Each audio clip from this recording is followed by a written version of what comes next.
Bismillah. Pada materi kali ini saya akan membahas tentang huruf mim di dalam Balaghiyatut Tafsir yang dikarang oleh Ibnul Qayyim rahimahullahu taala, bahwa huruf yang paling kuat di dalam huruf-huruf hijaiyah adalah huruf mim. Bahkan huruf mim ini sering digunakan karena kekuatan pada huruf mim. Huruf mim ini adalah huruf syafahi, huruf yang sifatnya ketika mengucapkan lafaz mim itu akan terkumpul dua bibir. Ketika melafazkan mim maka disebut dengan syafahi. Kemudian huruf mim ini digunakan sebagai makna atau mempunyai makna bahwa di dalam makna tersebut terkumpul beberapa hal. Jadi setiap penggunaan mim berarti menunjukkan sesuatu bahwa banyak hal yang digunakan di dalamnya. Makanya ketika Allahumma itu menggunakan mim karena seolah-olah berdoa kepada Allah Subhanahu wa taala dengan nama-namanya, dengan sifat-sifatnya. Jadi sehingga menggunakan mim. Makanya mim ini disebut sebagai syafahi karena mengumpulkan dua bibir, sehingga digunakan pada lafaz lain. Mim ini mengumpulkan semua banyak hal, sehingga di lafaz Allahumma menggunakan mim, tidak menggunakan huruf yang lain. Kemudian bahkan pada beberapa dhamir anta itu bermakna satu.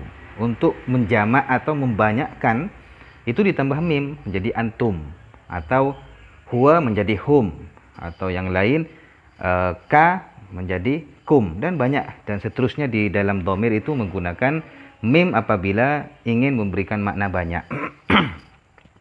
Kemudian di beberapa kalimat, baik kalimat isim ataupun sifat, apabila di situ terdapat mim, ada huruf mimnya, maka berarti kalimat tersebut bermakna mengumpulkan beberapa hal.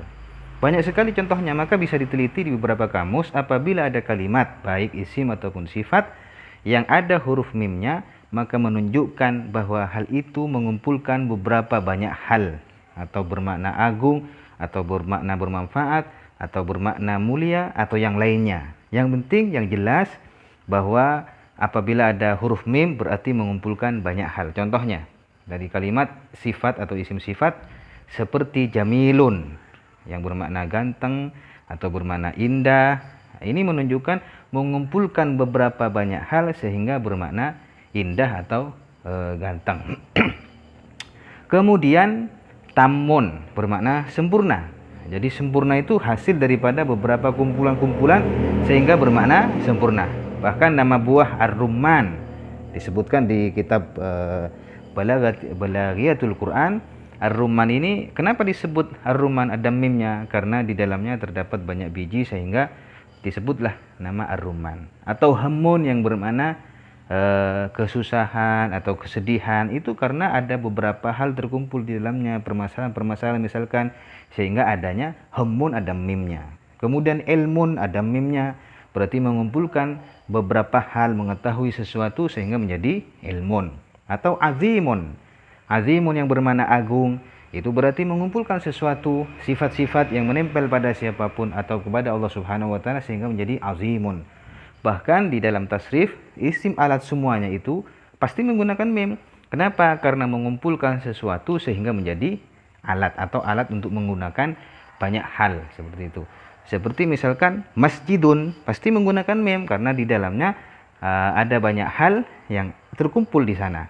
Atau madrasatun, ada mimnya karena di dalam madrasah banyak hal yang terkumpul di dalamnya. Intinya semua isim alat itu kenapa ditambah mim, kenapa tidak ditambah dengan huruf yang lain?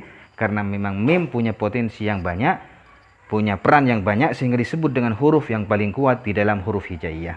Contohnya misalkan misbahun, miknasatun, dan seterusnya. Ini yang bisa saya bahas pada kesempatan kali ini tentang keistimewaan dan kekuatan mim.